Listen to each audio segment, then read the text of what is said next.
네, 오늘은 저희 10일과 성경 연구를 함께 교제하도록 하겠습니다. 성경 연구하니까 좀 쉽지 않으시죠? 연구라는 말은 좀 어렵습니다. 우리 영어로 이렇게 원래 제목 보면 그냥 바이블 스터디입니다. 그래서 성경 공부. 그래서 제가 한번 궁금해서 찾아봤어요. 공부랑 연구가 뭐가 다른지.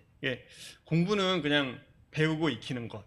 연구는 깊이 조사하고 생각해서 이치나 이제 진리를 밝히는 것을 연구라고 합니다. 그래서 공부가 좀 저희가 공부도 어렵죠. 공부도 어려운데 어쨌든 연구라기보다는 사실 우리 그리스도인으로서 살아가는 데 필요한 가장 기본적인 활동입니다. 그래서 성경을 공부하는 것. 그래서 이 부분에 대해서 우리가 어떻게 성경을 배우고 또 공부해 나갈지를 함께 살펴보도록 하겠습니다. 성경은 구원받은 사람이라면 누구나 알아야 되고 또 성경을 보게 되면 알 수 있습니다. 그리고 구원받지 않은 사람도 알아야 하는 책입니다. 성경은 하나님의 말씀이기 때문에 그렇습니다. 하나님께서는 성경을 통해서 자신을 나타내시고 자신의 뜻을 보이셨습니다. 그러니까 우리는 성경을 통해서 하나님을 알게 되고 그리고 하나님의 뜻을 알게 되는 것입니다. 따라서 구원받은 사람이든 구원받지 않은 사람이든 사람들은 모두 다 이 성경을 통해서 하나님을 알아야 되고 하나님을 만나야 되고 그리고 하나님을 영화롭게 해야 될 책임이 있는 것입니다. 오늘 디모데후서 3장 14절부터 4장 1절까지를 한번 좀 같이 보고요. 그리고 나서 성경 일부분을 좀 더 나눠보도록 하겠습니다. 디모데후서 3장 14절부터 4장 1절까지입니다. 한번 같이 찾으시고요. 저랑 교독해 주시면 좋을 것 같습니다. 다 찾으셨으면 제가 3장 14절을 읽도록 하겠습니다. 너는 배우고 확신한 일에 거하라. 너는 내가 누구에게서 배운 것을 알며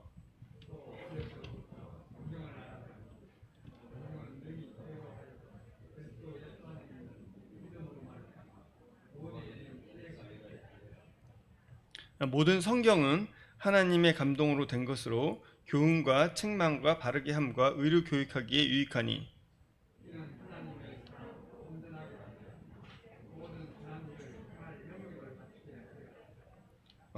하나님 앞과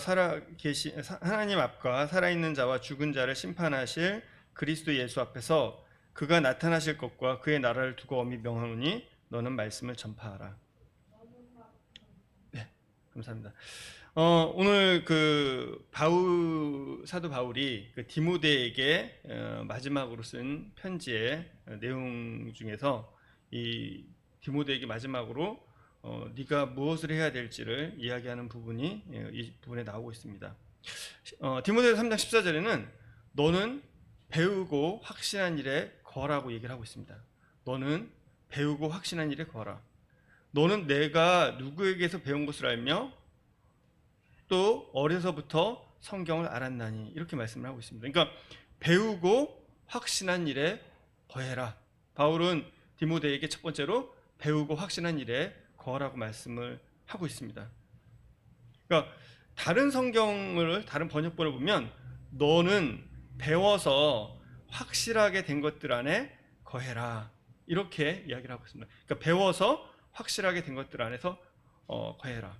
그러니까 믿음이란 게 뭘까요? 믿음이라는 것은 내가 배우고 그것이 진짜라고 생각하게 되면 믿게 되는 것입니다.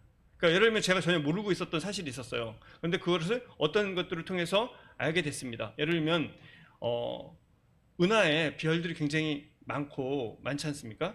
굉장히 많은데 그런 수많은 별들이 우리 눈에만 보이는 것이 아니라 눈에 보이지 않는 그 밖에도 엄청나게 많이 있다는 사실을 그전에는 사람들이 몰랐어요. 그런데 이제 만원경이 발견되고, 근데 만원경이 발견됐다고, 그러니까 천체만원경이 발견됐다고 해서 사람들이 알까요? 모르죠. 근데 그 사실을 우리가 학교 다니면서 교과서를 통해서 배우고 또 여러 군데를 통해서 듣다 보니까 그것을 알게 됐어요. 알게 되면 어떻게 되죠? 믿는 거죠. 그래서 지금은 뭐 진짜 고등학교, 중고등학교 졸업한 친구들한테 물어보면 우리 눈에 보이는 것만 있는 게 아니라 눈에 보이지 않는 광활한 우주가 있다라고 얘기를 해도 그들은 다 믿습니다. 뭐 확실하게 믿죠. 아니라고 내가 아무리 얘기를 해도 그들은 자기가 본 걸 믿어요. 그러니까 내가 사실은 배우게 되면 믿게 되는 것입니다. 알게 되면 믿게 되는 것이죠. 그러니까 그게 믿게 되면 사실은 이게 믿음이라는 것은 우리가 억지로 믿어야지가 아니라 그냥 알게 되면 정말 그 사실을 알게 되면 믿게 되는 자연스러운 현상입니다. 그러니까 내가 억지로 이거는 뭐 검은색인데 흰색이야 해서 믿어지는 것이 아니라 이게 검은색이구나. 그리고 배우고 그게 맞으면 이게 믿어지는 거죠. 그러니까 내가 배우게 될 때 믿게 되고 또 믿게 될 때 그런 확신 가운데서 살아갈 수 있는 것입니다. 그러니까 올바르게 배우게 되면, 올바르게 믿게 되면 올바르게 살아갈 수 있는 것입니다. 그래서 바울은 디모데에게 배우고 확실한 일에 거하라. 그리고 배워서 확실한 것들 안에 거하라라고 이야기를 하고 있습니다. 그러니까 디모데는 배웠습니다. 무엇을 배웠을까요?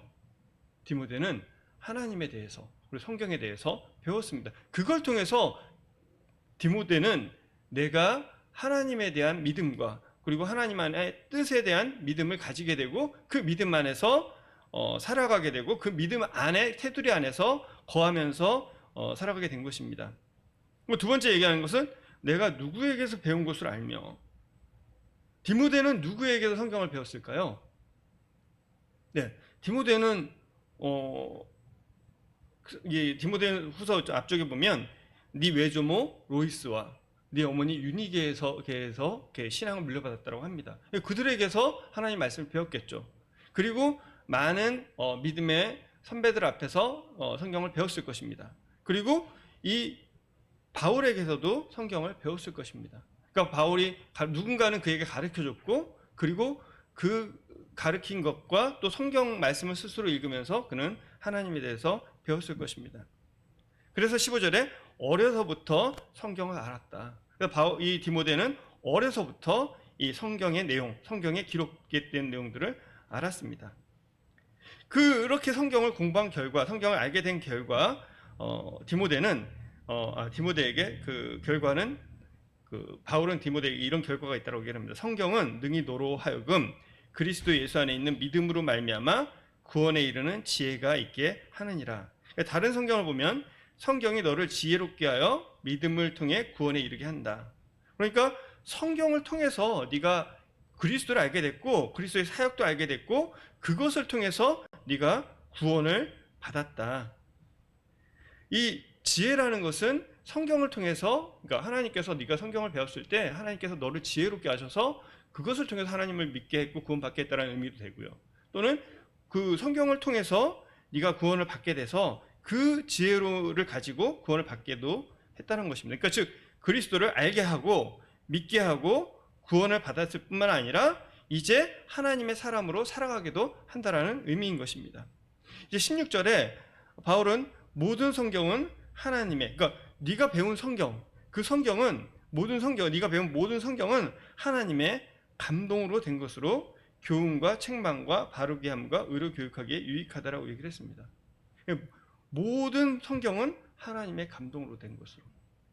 이 부분이 우리에게 무척 중요합니다. 왜냐하면 모든 사람들이 다 이렇게 믿진 않아요. 우리는 성경의 한 글자 한 글자가 다 하나님의 감동으로 된 것이라고 믿습니다.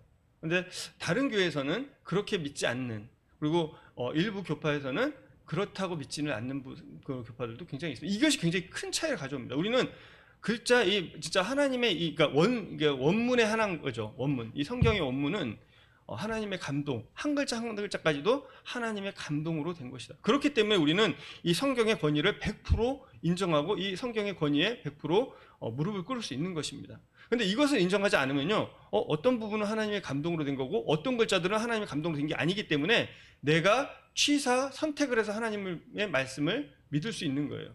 그러니까 어떤 것은 믿을 수 있고 어떤 것은 믿지 않게 되는 거죠. 이것은 정말 큰 차이를 가져옵니다.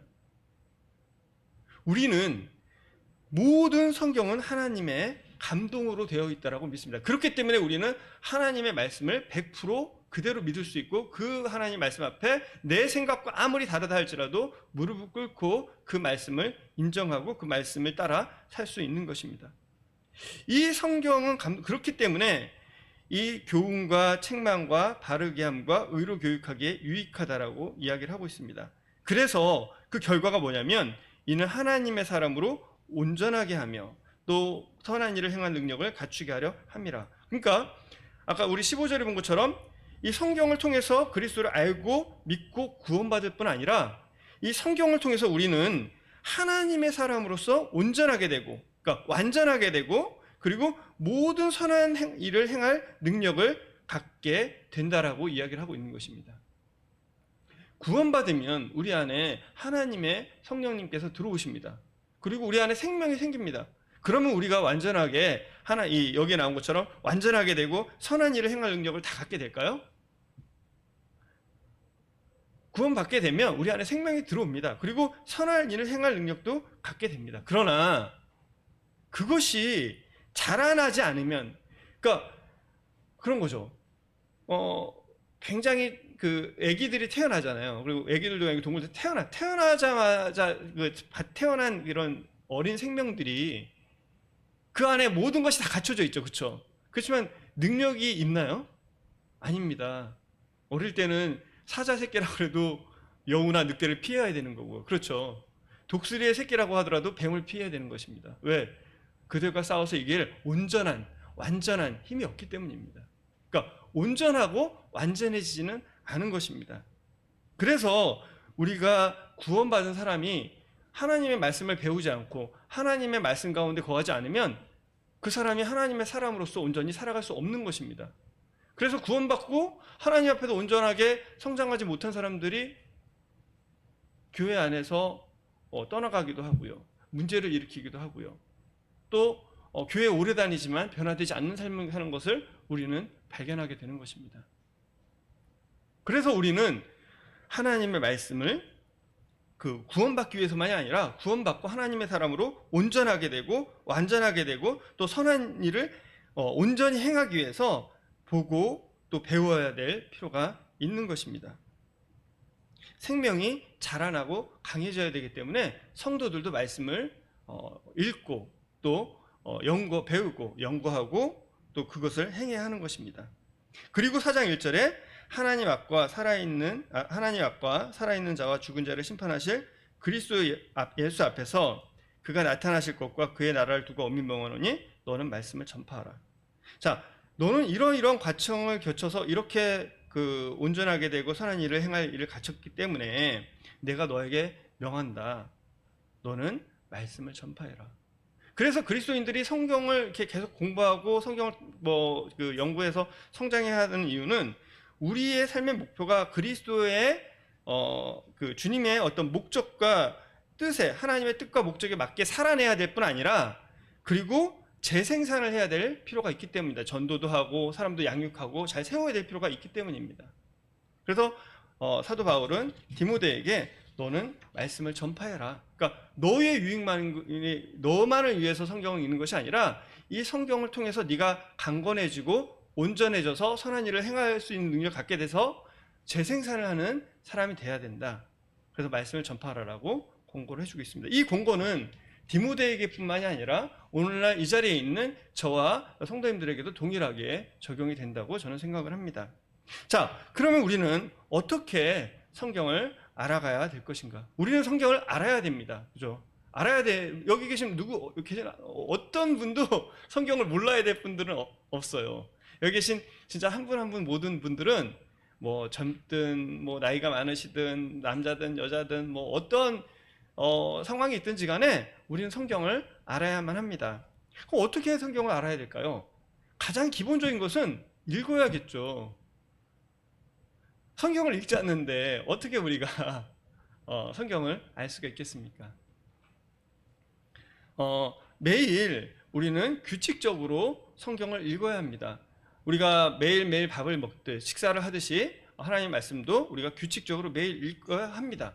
근데 이 사실에 대해서 이 자리에서 반대하시거나 찬성하지 않는 분은 아무도 없으실 거예요. 그죠? 여기 계신 분들은 전부 다 성경을 매일 규칙적으로 읽어야지라는 생각을 항상 하시고 사실 거예요. 그렇죠? 그리고 거기에 다 찬성을 하실 겁니다. 그런데 왜 우리는 성경을 읽지 않을까요? 왜 우리는 성경을 배우지 않을까요? 첫 번째는 정말 익숙하지 않아서 그럴 수 있습니다. 왜? 성경이 너무 익숙하지 않으니까 이 말도 잘 모르겠고 단어도 잘 모르겠고 읽다 보면 무슨 뜻인지도 모르겠고, 그래서 익숙하지 않거나 잘 몰라서, 그리고 가르쳐주는 사람이 없어서 그럴 수도 있어요. 그렇죠? 우리가 구원받고 아니면 구원받지 않았도 마찬가지죠. 성경을 아무도 가르쳐주지 않는데 혼자 이 성경을 읽으려면 어렵습니다. 그래서 디모데도 아마 디모데가 좀 똑똑한 사람이 아니었나라는 생각을 하거든요. 그런데 그런 똑똑한 사람이라 할지라도 성경을 이렇게 누군가가 가르쳐줘서 배워야 될 필요가 있는 것입니다. 두 번째는 더 중요한 문제입니다. 뭐냐면 책을 잘 읽고 지혜가 있는 사람이라 할지라도 성경 읽는 거 힘들어하는 경우들이 있어요. 뭐냐? 성경 책만 보면 진짜 내가 굳은 마음을 가지고 오늘부터 성경을 열심히 읽어야지 라고 성경책을 딱 폈어요. 성경책을 한 3절 4절 읽는데 갑자기 막 잠이 와요. 3절 4절 읽는데 갑자기 막 딴 생각이 나요. 이거 안 했지 저거 안 했지. 그래서 성경을 읽는 게 너무 힘들어요. 다른 책을 읽는 거는 재미있고 진짜 잘 읽는 사람도 성경책을 잘 못 읽는 경우들이 종종 있습니다. 왜 그럴까요? 왜냐하면 성경은 단순하게 우리가 읽는 그런 책이 아니라, 지식의 책이 아니라 하나님의 말씀, 그리고 살아있는 하나님의 영적인 능력이 포함되어 있는 그런 책이기 때문에 그렇습니다. 즉 성경을 우리가 읽는다는 것은 단순히 지적인 어떤 행위일 뿐 아니라 그 이상 지적인 활동을 넘어서 영적인 활동입니다. 이 영적인 활동에는 영적인 대적이 있기 때문에 어려운 것입니다. 사단이 우리가 성경을 읽는 것을 방해합니다. 사단은 우리가 성경을 읽기를 원하지 않아요. 그렇기 때문에 우리가 어떻게 하죠? 성경 읽자마자 잠이 와. 그래서 어떤 사람도 저는 진짜 잠이 안 오면 성경을 핍니다. 잠이 바로 와요. 그냥 성경만 읽으려면 자꾸 딴 생각이 납니다. 뭔가 중요한 일이 생각이 나요. 왜? 이 영적인 활동이기 때문에 사단이 방해를 합니다. 그러면 어떻게 해서 우리가 성경을 규칙적으로 읽을 수 있을까요? 그래서 우리는 훈련과 격려가 필요합니다. 격려와 훈련이 그래서 필요합니다. 성경을 읽는 것은요, 성경을 읽고 배우는 데에는 격려와 훈련이 필요합니다. 그리고 기도가 필요한 것입니다. 도움이 필요해요. 혼자서 잘할 수 있는 사람도 있습니다. 뭐 그런 사람도 있겠죠. 그러나 대부분의 경우는 격려와 훈련과 그리고 기도가 필요합니다. 언제까지? 그 사람이 습관이 될 때까지. 그 사람이 스스로 말씀을 읽고 공부하고 연구하는 단계에 이르기까지는 그런 도움들이 필요합니다. 어떻게 우리가 훈련하고 할까요? 함께 해야 되는 거죠. 함께 해야 되는 사람들이 있습니다. 그래서 뭐 가정에서는 부모가 될 수도 있고요. 그렇죠? 그리고 뭐 부부가 서로 그런 격려해주고 서로 기도해주고 서로 같이 훈련할 수도 있고요. 또 부모가 자식을 그렇게 할 수도 있고요. 아니면 교회에서 뭐 앞선 사람이 또 새로 들어온 선자, 또 좀 약한 성도를 이렇게 격려해주고 할 수 있습니다. 저희 서대문교회 같은 경우는 정말 저는 좋다고 생각을 하는 게 성경 통독표를 가지고 매일 같이 읽잖아요. 그리고 그걸 같이 나누잖아요. 그거 사실 굉장히 큰 힘입니다. 이렇게 할 수 있는 교회가 많지 않아요. 저는 그 부분에 대해서 참 우리 교회에도 감사하고 우리 성도님들께도 감사하고, 저도 사실은 그 통독표 이거 매일 이거 체크하고 2, 3일 밀리면 힘들지만 그래도 그거 다 하려고 하거든요. 그리고 근데 이제 이게 사실 아까 처음 어려운 분들은 사실은 구약은 못하더라도 신약만이라도 할 수 있으면 참 좋습니다. 구약은 통독을 하고 신약은 좀 묵상을 하는 것도 필요하고요. 그래서 이런 것들을 통해서 단순히 통독만이 아니라 개인의 묵상, 경건의 시간을 가질 수 있으면 좋겠습니다. 처음 읽거나 훈련이 안 된 사람들 같은 경우는 저는 그렇게 얘기를 합니다. 마태복음부터 읽지 마세요. 왜냐하면 마태복음부터 읽고 아니면 마가복음부터 읽으면 되게 좋죠. 근데 제가 해본 결과죠. 저도 길어요. 마태복음, 마가복음 이게 길거든요. 잘 안 넘어가더라고요. 그래서 서신서부터 읽으면 참 좋은 게 뭐냐면 짧잖아요. 그래서 금방 보면 성취감이 느껴집니다. 이거는 이렇게 하라고 드린 말씀이 아니라 개인에 따라서 나는 읽었는데 뭐 마태복음, 마가복음 이런 것도 재밌고 빨리빨리 읽을 수 있는 사람들은 그렇게 하셔도 돼요. 근데 좀 잘 안 읽혀지는 분들은 그냥 서신서부터 하면 뭐 갈라디아서, 뭐 로마서 이런 것들은 금방금방 끝나지 않습니까? 그러니까 되게 도움이 될 것 같아요. 그리고 구약 같은 경우는 뭐 처음부터 무리하게 뭐 창세기, 출애굽 쭉 읽는데 꼭 그렇게 해야 되는 건 아니거든요. 그래서 뭐 잠언이나 전도서나 시편, 그리고 뭐 창세기 뭐 이렇게 파트별로 내가 읽기 좀 편하고 쉬운 것부터 읽어도 좋습니다. 처음부터 무리하게 뭐 레위기나 뭐 민수기, 신명기 이렇게 읽다 보면 좀 더 어려울 수가 있어요. 그래서 처음부터 끝까지 꼭 읽어야 되는 것이 아니라 그런 파트별로, 그러니까 신약을 읽으면서 구약은 그런 파트로 읽어도 굉장히 좋다고 생각을 합니다. 다시 한번 좀 말씀드리는 것은 뭐냐면, 성경은 사실은 하나님께서 우리에게 쓰신 편지고 하나님 우리한테 읽으시라고 준 거잖아요. 그래서 여러분들 성경에 대해서 어렵게 생각하시면 안 됩니다. 성경은 쉬운 책일 수밖에 없어요. 제가 지금 이 자리에서 성도님들께 말씀을 드리잖아요. 제가 올라오면서 이렇게 준비하면서 무슨 생각을 할까요? 뭐냐면, 일단은 성도님들이 알아들을 수 있게 얘기를 해야겠다. 단어도 성도님들이 이해하고, 근데 성도님들의 편차가 되게 크잖아요. 그러면 저도 어느 사람이 이해를 할 수 있을까? 한 초등학교 6학년, 중학생 정도면 충분히 이해할 수 있도록 하자. 근데 이건 저만 그런 것이 아니고요. TV도 그렇습니다. 그러니까 모든 TV나 모든 것들은 보면 그 사람들이 좀 접할 수 있는 사람 가장 낮은 기준에서부터 이해할 수 있도록 하고 있습니다. 사람들도 사람에게 전달할 때 그런 기준들을 세우거든요. 근데 하물며 하나님께서 우리 사람들한테 쓰신 거잖아요. 그러면 똑똑한 사람만 읽고 이해하라고 성경 주셨을까요? 아니거든요. 성경은 사실 기본적으로 여기 계신 사실 어린이들 5학년, 6학년 아니면 유치원생도 읽으면 이해될 수도 있는 그런 책입니다. 다만 어려운 부분도 있는 거죠. 성경에는 어려운 부분도 있는 거지 모든 것이 어렵지 않습니다. 여기 있는 우리가 읽고 있는 성경은요, 모든 사람들이 모두 읽고 모두 이해할 수 있도록 하나님께서 우리를 위해서 써놓은 글이기 때문에 우리가 성경을 대하는 자세는 내가 다 이해할 수 있고 이걸 통해서 은혜를 받을 수 있구나. 근데 어려운 부분이 나오면 요거는 지금 내가 어려우니까 넘어가자. 편안하게 넘어가셔도 돼요. 억지로 다 꼭 알고 넘어가셔야 된다고 생각하실 필요는 없습니다. 그래서 처음 읽거나 훈련이 안 되신 분들은 좀 이런 마음으로 가지고 성경을 대하시고 읽어가시면 돼요. 그래서 내가 초등학교 1학년 때는 덧셈도 어렵지 않습니까? 근데 중학교 올라가면 덧셈 뺄셈 쉽거든요. 물론 뭐 여전히 어려울 수 있는 사람도 있겠지만 대다수는 그때 내가 초등학교 때 왜 이렇게 덧셈 뺄셈이 어려워했지? 이런 생각을 하실 거예요. 그러니까 우리가 성장해 가면서 성경을 더 많이 이해하고 근데 나중 되면 중학생한테 덧셈 뺄셈 시키면 좋아할까요? 좋아하지 않죠. 그러니까 우리가 자연스럽게 성경을 날마다 대하고 익숙하게 가다 보면 우리는 성경을 더 많이 더 깊게 알고 또 공부할 수 있습니다. 두 번째 부분은 이 교재에는 나오지 않은 거예요. 제가 이렇게 실제로 적용을 해보고 또 우리 성도님들과 함께 같이 해보고 싶은 부분입니다. 뭐냐면 가정에서 대부분 가정이 다 있으시잖아요. 가족과 매일 성경을 함께 읽고 나누는 거, 이게 정말 중요한 것 같습니다. 가정에서 가족들과 매일 성경을 함께 읽는 거. 왜냐하면 이 규칙적으로 읽는 게 쉽지 않거든요. 그래서 가정이 있다는 것은 함께 할 수 있다는 거지 않습니까? 사실 가정에서 서로 신앙 얘기하는 게 되게 좀 어려운 가정들도 의외로 많이 있어요. 크리스찬 가정인데 나 혼자는 성경 읽고 나 혼자는 성경을 나누고 밖에 나가면 나누지만 가족끼리 서로 성경을 읽고 나누는 게 되게 어려운 가정들이 있습니다. 사실은 여기서부터 우리가 성경을 읽고 나누는 훈련이 될 필요가 있습니다. 저는 가정에서 가족들이 이 성경을 함께 읽고 나눠야 되는 중요한 이유가 있다고 생각을 합니다. 왜냐하면 지금 이 시대가 너무나 악한 세대이기 때문에 그렇습니다. 지금 이 시대가 너무나도 하나님의 가치관과 반대되는 시대이기 때문에 그렇습니다. 우리 가족들이 또 우리 자녀들이 또 우리 이 구성원들이 가족 구성원들이 밖에 나가면요 하루 종일 접하는 그 내용들이 하나님과 반대되는 가치관들입니다.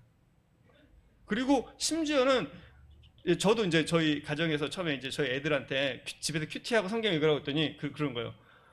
아니 지금 학교 다니니까 학교 가면 집에서 성경 읽는 집은 우리밖에 없다는 거예요. 근데 왜 나만 집에서 성경을 읽어야 되냐? 그렇게 얘기를 하더라고요. 그래서 그래? 그래서 저희가 다행히 이제 저희 그 가족들은 뭐 아내 쪽이나 저희가 다 믿는 집이니까 그 집에 가면 또 사촌들 있지 않습니까? 사촌 집에 갔더니 다 성경책을 읽는 거예요. 또 우리 모임 안에 가정들에 가도 또 성경책들을 읽는 거예요. 그러니까 봐봐, 너만 읽는 게 아니라 다 같이 읽고 있잖아. 그러니까 그다음부터는 그런 얘기를 안 해요. 그래, 당연히 집에서 내가 성경책 읽는 게 맞구나.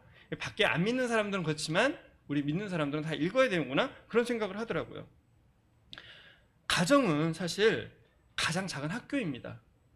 우리 아이들이 또 우리 가족들이 구성원이 어디서 성경을 배우고 읽고 배우겠습니까? 바로 가정의 테두리가 가장 그 일을 행하기에 적합한 학교이자 가장 기본 단위입니다. 성경을 접하고 배울 수 있는 가장 기본 단위입니다. 여기서 제대로 배우고 또 읽고 배우지 못하면 다른 데서 읽고 배울 기회가 많지 않고요. 더 어렵습니다. 저는 진짜 우리가 하나님의 사람으로서, 우리가 다 하나님의 사람이지 않습니까? 하나님의 사람으로서, 또 부모로서, 또 가장으로서 이런 책임이 있다고 생각을 합니다. 가정에서 함께 성경을 읽고 가르치고 또 배워야 될 책임이 있는 사람이라고 생각합니다. 그렇기 때문에 우리는 가정에서 가족과 매일 성경을 함께 읽고 나눌 필요가 있습니다. 어떻게 읽고 나눌 것인가? 또 다 각자 방법이 있으실 거예요. 그냥 저는 제가 저희 가정에서 적용하고 있는 부분들을 좀 나눠보려고 합니다. 그냥 초등학교 저학년까지는 엄마가 해주는 게 좋은 것 같아요. 엄마가 이렇게 책도 읽어주고 이렇게 어린이들한테 맞는 거 있잖아요. 뭐 유아도 있고 보니까 지금 우리 어린이회에서 참 잘하고 있는 것 같아요. 그래서 뭐 말씀도 같이 읽어주고 또 그 뭐 적용하기도 하고, 그래서 저학년은 좀 엄마가 하는 게 좋은 것 같고요. 한 초등학교 한 3학년쯤 되면 아빠가 같이 해주는 게 좋은 것 같아요. 아빠가 이게 저녁에 와서, 물론 바쁘시죠. 바쁘지만 그러나 뭐 매일 못 하더라도 진짜 최대한 그 시간을 투자해서 집에 와서 같이 이렇게 성경도 보고 또 나눠주고, 그러면 사실 또 부모 자식 간에 그러면서 대화도 되는 거거든요. 그래서 그렇게 하는 것들이 좋은 것 같습니다. 좀 규칙적으로 그렇게 해주는 게 필요합니다. 그래서 뭐 아까 저학년이나 어린이들은 또 어린이들에게 맞게 나온 그런 것들을 좀 읽어주고요. 고학년, 초등학교 3학년 때부터는 같이 그냥 우리가 읽는 성경을 그대로 읽어가도 좋을 것 같습니다. 애들에 따라서 또 다르겠죠. 좀 더 어린 나이에 할 수도 있고요. 좀 더 늦은 나이에 할 수도 있을 것 같습니다. 이런 것들은 각자 가정에 맞게 적용하시면 될 것 같습니다. 그리고 어떻게 할까요?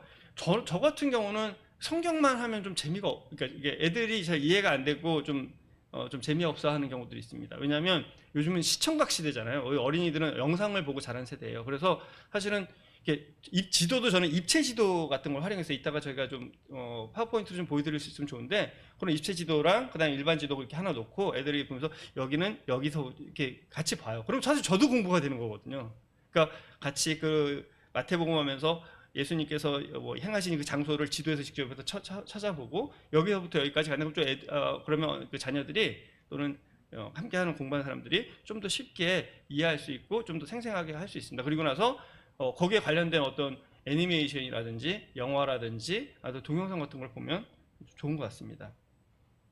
좀 재미있게 할 수 있는 것을 연구해 볼 필요가 있습니다. 가르쳐야 배웁니다.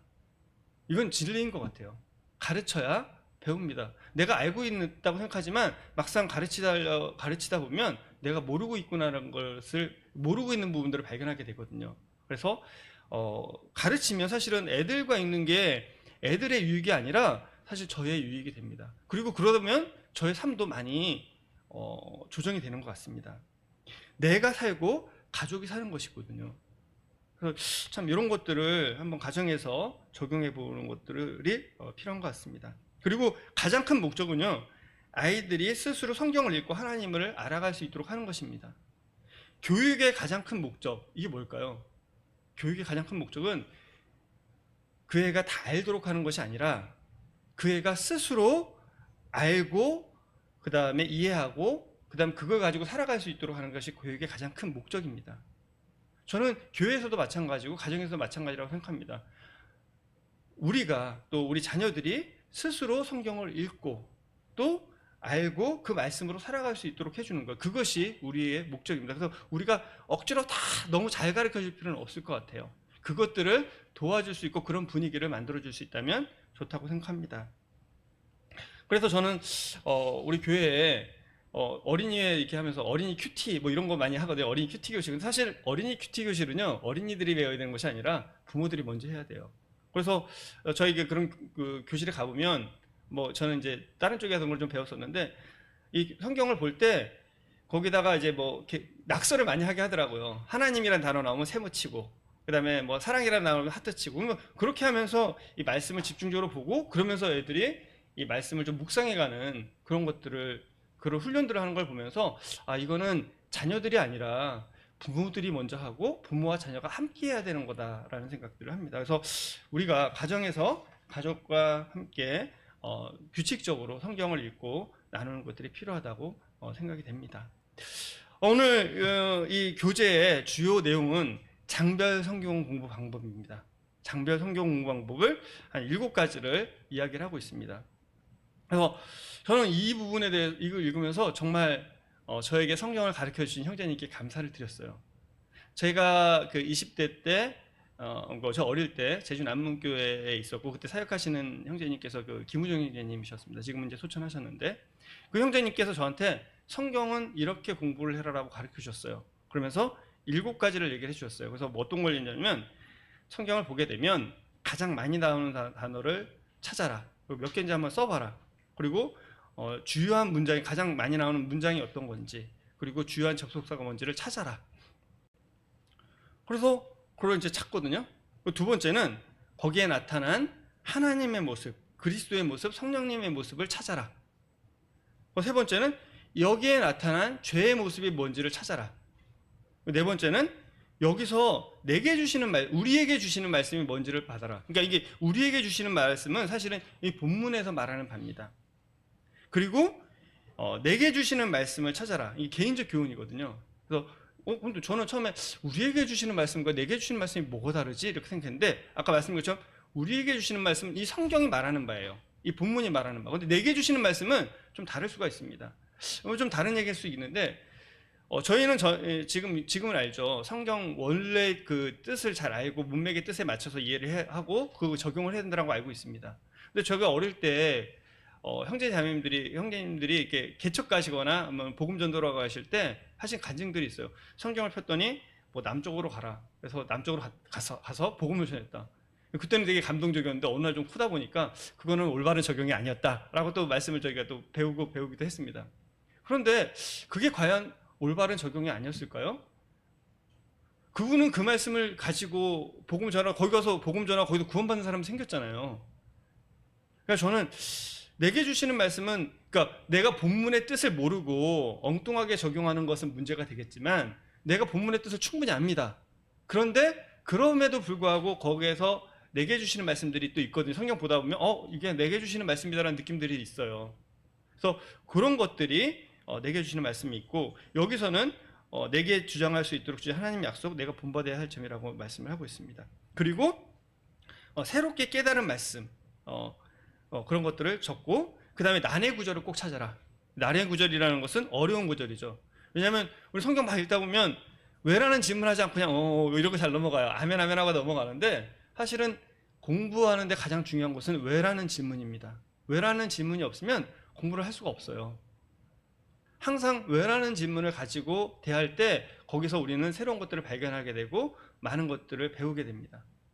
그래서 난해 구절을 찾다 보면 그러니까 처음엔 난해 구절 없는데 일부러 막 뭐가 어려운 거지? 쭉 몇 번 읽다 보면 그런 것들이 나옵니다.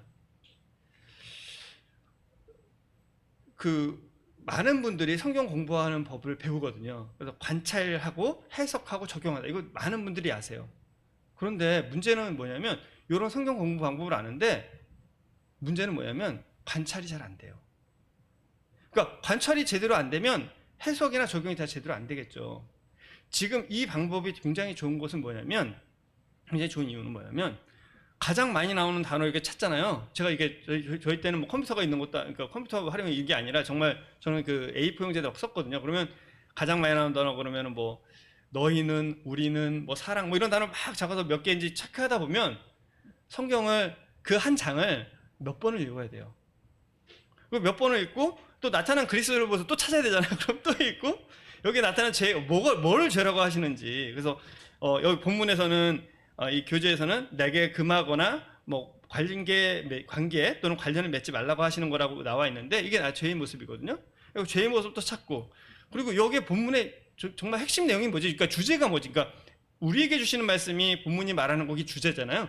그게 뭔지 쭉 찾다 보면 또 몇 번을 봐야 돼요. 그리고 아까 이런 것들을 다 찾다 보면 사실 이 한 장을 보는데 최하 10번 이상을 보게 되더라고요. 최하. 그래서 그렇게 이 서신서부터 쭉 제가 공부를 했던 기억이 있습니다. 그래서 이거에 이렇게 공부를 하게 되면 뭐가 나오냐면 일단 관찰을 잘 하게 됩니다. 그리고 성경을 보면 엉뚱한 소리는 하지 않아요. 뭐 엉뚱하게 해석하거나 그러진 잘 않습니다. 그러니까 내가 주석을 보지 않더라도 뭐 다른 걸 특별히 보지 않더라도 이 방법대로 공부를 하다 보면 굉장히 성경을 좀 주의 깊게 그리고 정확하게 볼 수가 있습니다. 사실 성경은 우리가 성경을 읽는 행위는요 국어랑 비슷합니다. 그죠? 이게 책을 읽고 이해하는 거랑 비슷하거든요. 그러니까 자세히 보고 꼼꼼히 보고 이렇게 하는 훈련이 되는 것입니다. 그래서 저는 이 책에서 이 부분이 나오면서 되게 감사했어요. 아까 처음 나온 것처럼 형제님께서 나한테 그때는 요거하는데 시간이 많이 걸렸지만 나한테 좋은 거를 가르쳐 주셨구나. 내가 20대 때부터 20대 그 초반부터 나도 모르게 이런 훈련을 나한테 그런 훈련을 시켜주셨구나. 밀도 형제님도 그렇게 하시고 제가 그 CTI에 갔었을 때 유럽에서 오신 형제님이 계셨어요. 근데 유럽에서 오신 형제님도 이 얘기를 그대로 하시더라고요. 그때도 제가 감사했거든요. 이 방법이 되게 좋다.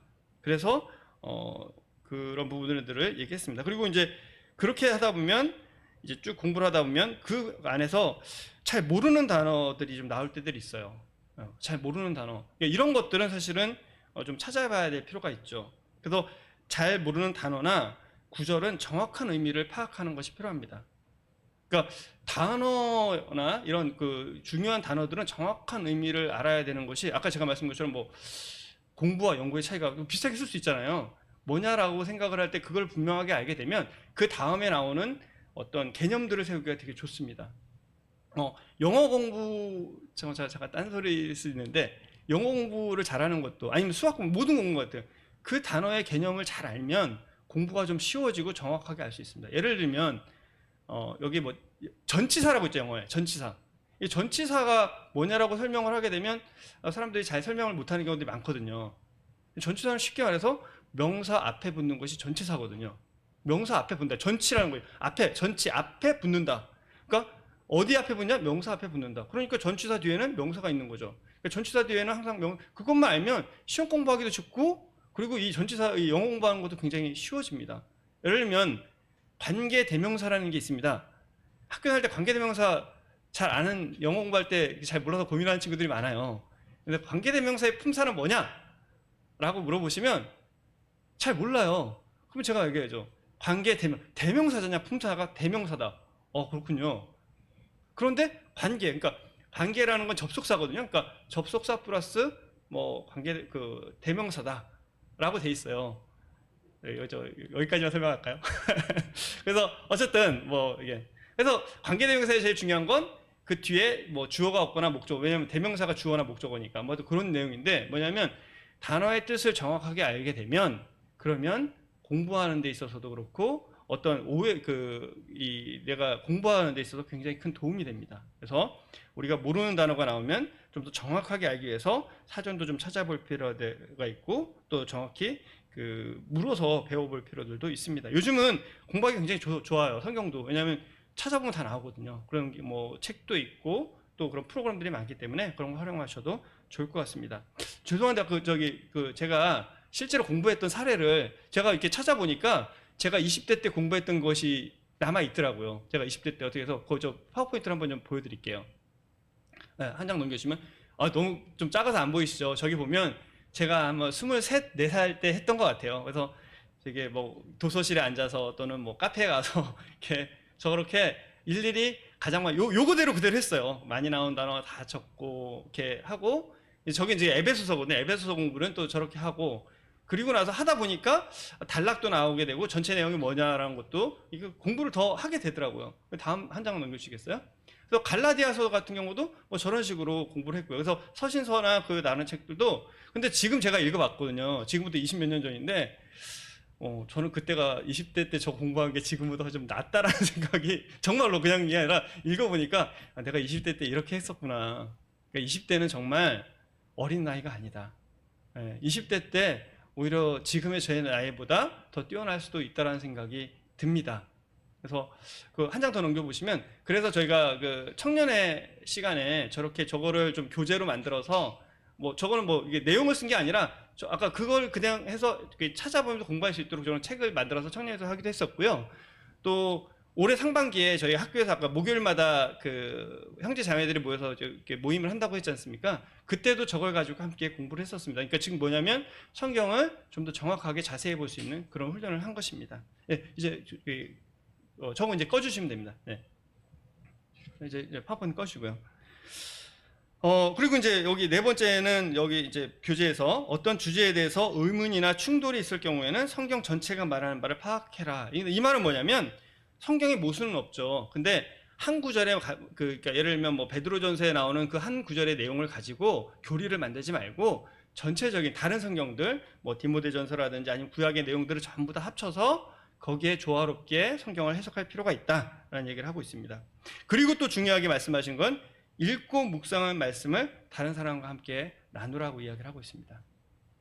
그러니까 성경은 우리가 개인만 하는 것이 아니라 이 성경은 자꾸 나누는 것이 필요한 것 같아요.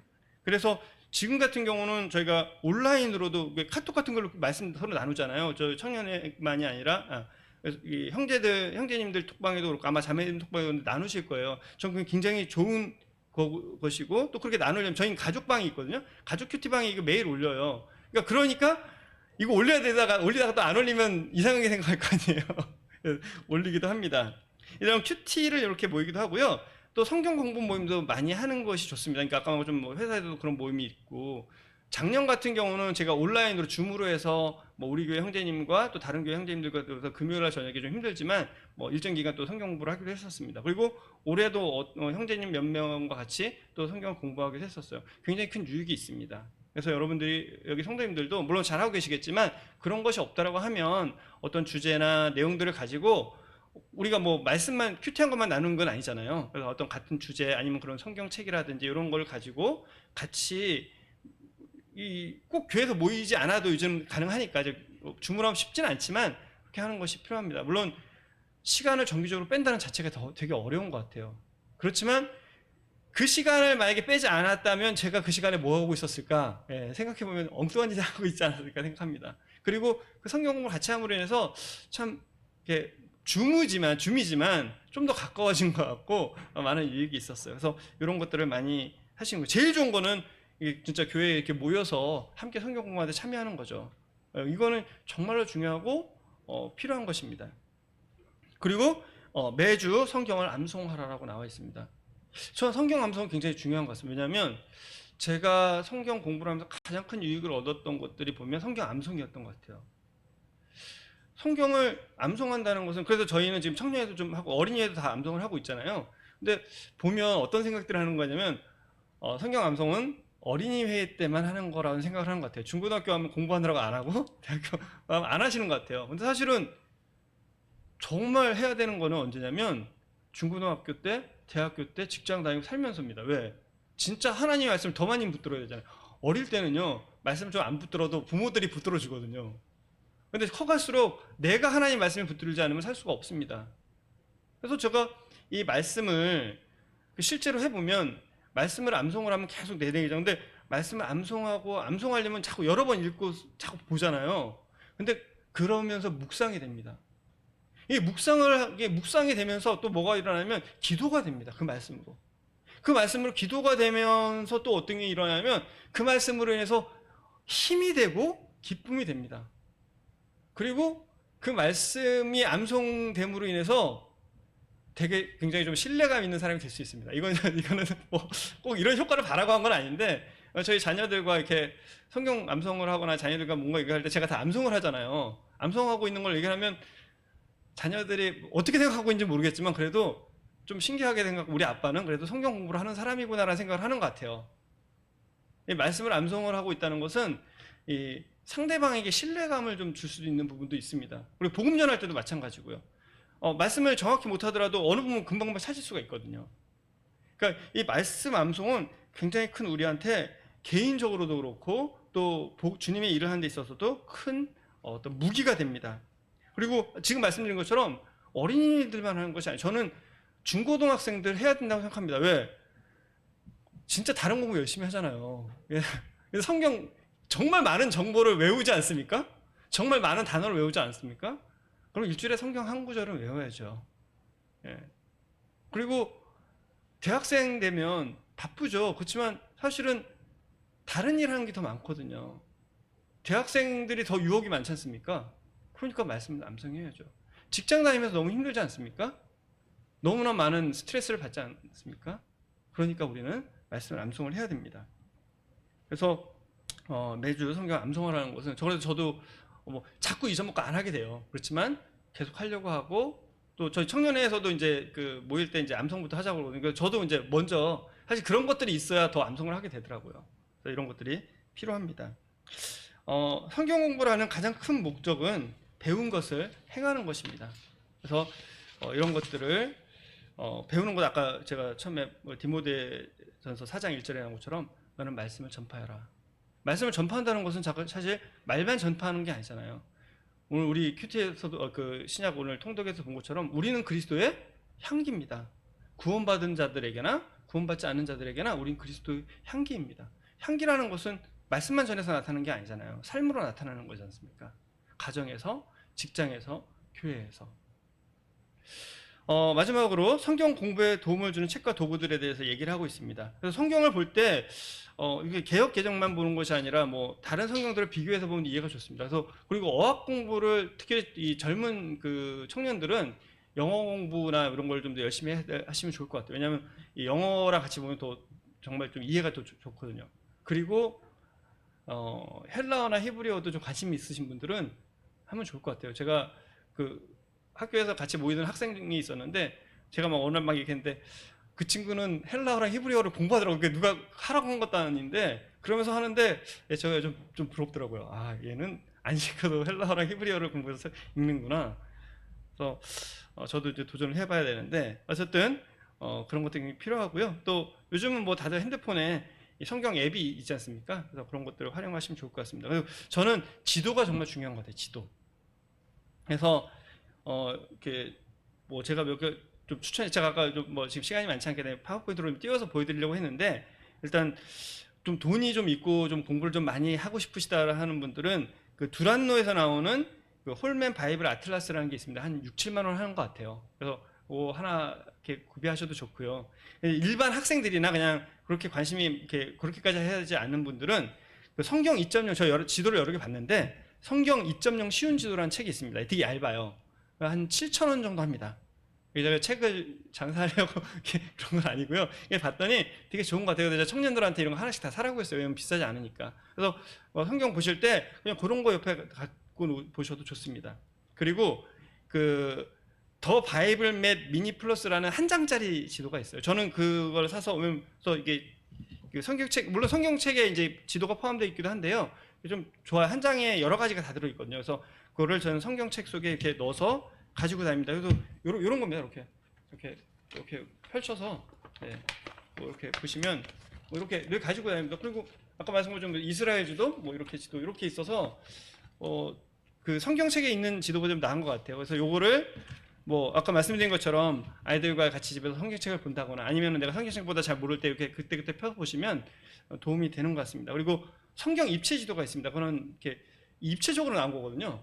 그래서 그거는 아까 말씀드린 것처럼 집에서 그냥 이렇게 세워놓고 항상 세워놓고 이렇게 애들이 볼 수 있는 장소에 세워놓고 같이 성경 볼 때 그걸로 이렇게 하면 입체적이니까 좀 더 괜찮은 것 같습니다. 이런 것들이 있습니다. 그리고 성구 사전이나 주석들은 많이 있죠. 그래서 이게 한 권짜리, 그러니까 아까 말한 것처럼 간단하게 보실 것들은 뭐 IVP에서 나온 주석도 있고 메가더 주석도 있습니다. 근데 우리 이제 종합 주석으로 좀 제대로 보시려면 맥도날드 신자 주석도 있고요. 우리 모임에서 나온 건, 그리고 전도 출판사에서 책별로 나온 것들도 있습니다. 근데 저는 그 그랜드 종합 주석이라는 책을 저는 주로 보거든요. 이게 여러 개가 있는데 그게 좀 제일 나은 것 같아요. 왜냐면 가격은 좀 비싼데 중고 책방 가면 좀 쌉니다. 중고 책방 가면 한 20몇만 원대인데 저는 많은 도움이 되는 것 같아요. 그래서 이런 것들을 사보셔도 좋은 것 같습니다. 그리고 이게 컴퓨터 프로그램 중에서는 디럭스 바이블이라는 게 저는 좋더라고요. 그래서 이런 것들을 활용하셔도 좋을 것 같습니다. 근데 주석에 대해서는